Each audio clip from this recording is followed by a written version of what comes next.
嘿，大家伙儿早喽！6月10号星期六，周末了啊！第一次跑这条路，我后边刚刚跑过的是 JR 的天王寺站，现在做一个折返，然后往大阪城跑。这周末大阪城跑步的人应该挺多的也。明天预报的是下雨，所以估计这周末就周末跑长距离的小伙伴们，应该今天都出来了。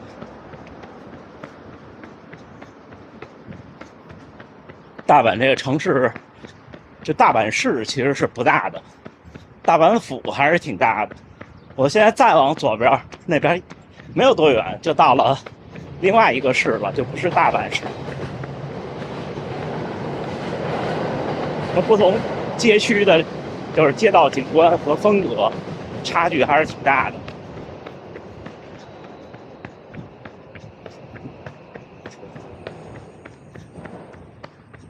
所以有时候四处多看看，挺有意思的。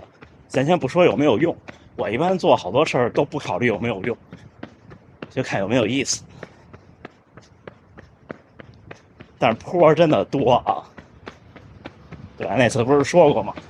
大阪就是大坡，翻译过来，我估计就是给这地儿起名的人，可能第一批来这儿的人往这儿走，越走坡越多，越走坡越多，一直喊哦大坡，哦大坡，最后就欧萨卡了，对不对？胡说八道啊！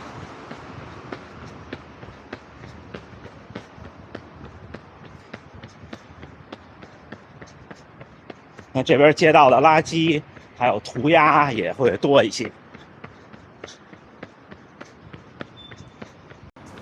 今天说点什么呢？今天想跟大家聊聊跑步和马拉松。跑步和马拉松是两回事儿。说的冠冕堂皇一点，就是这些年因为马拉松把跑步跑得比较极致，把生命活得有点宽度。说的俗点或者说负面点呢，就是马拉松比跑步更较劲，更费钱，对吧？这看您怎么看。行，那咱一会儿聊啊。今天为什么想说这个呢？就是昨天看有人说，因为马拉松家庭矛盾，最后都离婚了，说太执着，太较劲，花钱多，然后花时间多。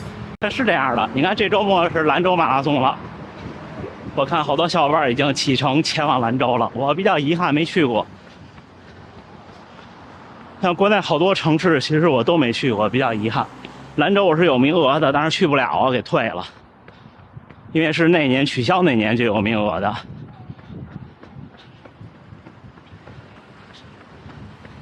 像我跟家属的生活就我俩刚结婚的时候，其实也挺贫穷的，挣的也特少，也没有积蓄，就是一步一步努力。我俩其实不是太节俭，但是呢，我俩不爱买东西。你家属那天波士顿扔那件羽绒服，就给我穿走那都10多年了，就是一直正常穿的衣服。我俩结婚那年在优衣库买的，那时候刚有那种就能团到特小那种羽绒服，这2年还穿呢，刚淘汰。也不买包，也不化妆。我呢也是，我基本上除了跑步，还有淘汰下来的衣服，还有赛会发的纪念衫，还有鞋，我不买衣服，不是因为不舍得，就是不喜欢，单纯的不喜欢。你看我俩住的地儿离新斋桥不到1公里，几乎不去，除了有必须买的东西去药妆店买洗衣液，大部分的钱就花在旅行上了。也感谢马拉松，没有马拉松可能我俩也不会去这么多就平常不会去的地儿。比方说如果没有马拉松，我俩可能不会去芝加哥，但是可能会去柏林。我觉得把生命活出宽度，就是普通人最能实现的，就是多出去看看，不一定要花很多钱。交流总没有坏处，不能不是说出去看就是说全面否定自己和大幅赞扬别人。任何时候交流都是双向友好的，否则也就不会说为什么所有的宣传，不管是国内的、国外的，还有历史，都会说什么鉴真东渡、唐僧取经，或者有的没的所谓的马可波罗，或者是当年的大航海哥伦布，这些都是强者去看弱者，也有不一样的呀。比方说，像日本比较有名的黑船事件，打开日本国门的事件，那就让日本腾飞了呀。这实事求是的说，咱们先不说这个国家间的这个事情，就说作为一个普通人，你从只能吃得起玉米面变成了可以吃牛肉了，对吧？那你怎么选嘛？是不是？所以多看看别人没有坏处，看看别人的坏处能够警戒自己，看看别人的好处能够激励自己。这我也觉得是马拉松带给我的收获。我总说，马拉松赛场上你再快都有比你快的，再慢都有比你慢的。在这之前，我其实这种感觉，这道理我是懂，但是没有这么深刻。跑完马拉松，你会真的觉得很多东西不是速成的。现在有小伙伴评论说，5公里进20，说看了咱们频道，再也不相信那些说几个动作就怎么着的那些视频了。太对了。说句不好听的，你要是几个动作就能怎么着了，那我这天天这么练，我不缺心眼儿吗？您这是在变相的嘲讽我呀，对不对？我是没什么天赋，所以这是这些年的心得啊。但是也劝大家，大满贯这个事儿呢，开头容易，完成难，到底要不要入坑？当然，如果您就是随缘，那其实无所谓。但是它很花时间和金钱的，时间它一共6场，你也可以1年之内都跑完，但是那不是咱们普通人能够做到的。时间上就安排不开，你一次都是不是跨国跨州的旅行，加上马拉松，对吧？再说就是钱，真的不便宜的。如果您都抽签的话，差不多是这么个数量级。我给大家简单分享一下，美国的这几场，芝加哥、纽约都是200-300刀的报名费，抽签抽中的情况下。然后柏林是100多欧，好像是。东京是2万多日元，1000多人民币。然后伦敦跟波士顿是这样，伦敦您就别指望能抽中了，怎么着都得是买慈善了，大概15000人民币以上吧。波士顿呢是这样，2种，一种您 BQ 了，不用抽，有名额就交报名费，好像也是300多刀。如果您 BQ 不了，要买名额，要捐慈善，基本上是7500刀起步，还不一定行。这就是硬成本，然后就是机票、酒店、行程。新冠之后，美国涨价真的太厉害了，食品的价格和各种的价格都在涨。这次去波士顿花了大几万呀，小伙伴们。我2019年去跑纽约的时候，往返的机票才3000块钱，美联航的。然后回来的时候在机场还花了99刀，升级了一个超级经济舱。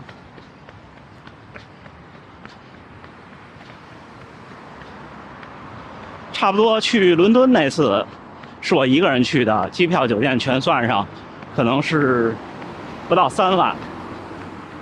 纽约那次是2万左右。柏林是跟家属一起去的，柏林还是便宜一些，但是不记得多少钱了，太久远了。日本因为近就不说了，现在大阪往返北京2000多块钱。这边没有受到太大的价格冲击，虽然也比原来贵了一点，但是还是很便宜，很便宜。所以大家想入坑，可以先从东京开始入坑，但是东京的名额越来越不好抽签了，越来越难。我记得我2016年跑东京的时候，那时候说只要报名就抽得上，我当时听信了这个，但是其实并不是，也有几率的，我就抽上了。这就是一个阴差阳错的开始。结果未来的8年，为了最后那块奖牌，一直在奋战，要致敬奋战和抗争的岁月吧。继续奋战下去，继续奋战下去。所以我看咱们频道好多小伙伴，大学生、中学生，就劝大家，钱是挣不完的，没有钱肯定不行。但是我相信，只要您努力学习、认真工作，都是会比上不足、比下有余的。否则的话，那就社会出问题了，对不对？相信人类的社会是会让付出者有回报的。在这个基础上呢，找到志同道合的人，找到一件愿意为他燃烧生命的事儿。我有时候跟家属说，家属太平静了。你看家属也不，刚才也说了，就是没有什么大的爱好。我就说，现在一个新的人生的阶段，这段时间，也许可以换一个思路，寻找一些发光点，让自己未来这几年活的，就是不能说永远换一个样子，就是体验不同的生命。这一点上，我俩真的是互相很支持，去把生命活出宽度。家属是支持我，我是鼓励他。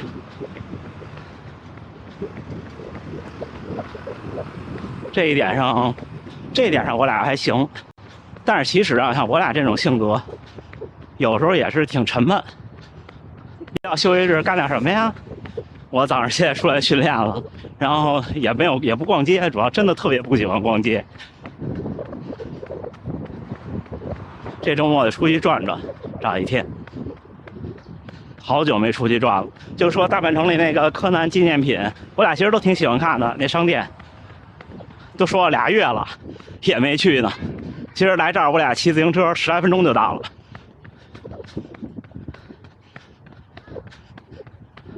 太懒是不是？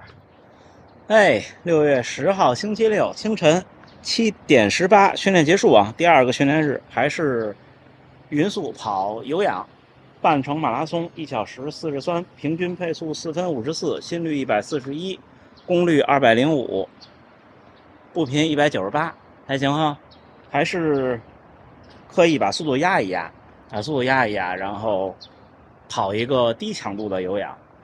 因为天气确实是比较热，如果前2个训练日的21公里跑的强度很大的话，那后2天的训练会有影响。还没想好明后天哪天跑强度，跑什么课表，还没想好。天是热了，这边也热起来了。然后昨天说功率那事儿啊，就我显然是不可能设置错体重的，是不是？这个大家对我还是有一定的信心。就是这边这个计算功率确实是不太行，我也知道跑步跟骑车的功率不一样的，我知道的。谢谢小伙伴们的关心。至于佩戴舒适度呢，其实就我个人而言，我觉得就这个表带还不是专门的跑步的表带，我觉得舒适度都特别好，就是它感觉不出它有个东西，虽然它挺沉，也是60克。但是这边这个呢，就明显感觉到手腕有一个东西，也可能跟表带的材质有关。就我不太喜欢橡胶的表带，也不太喜欢硅胶的表带，而是喜欢那个布面的。每个人的那个感觉不一样。像有的小伙伴说会觉得，佳明这边会舒服一点，这个都是因人而异的。像有的人戴高驰的 Pace 2觉得轻如无物，但是其实它是特别轻，但是那个硅胶表带对我来说，就是我会比较敏感。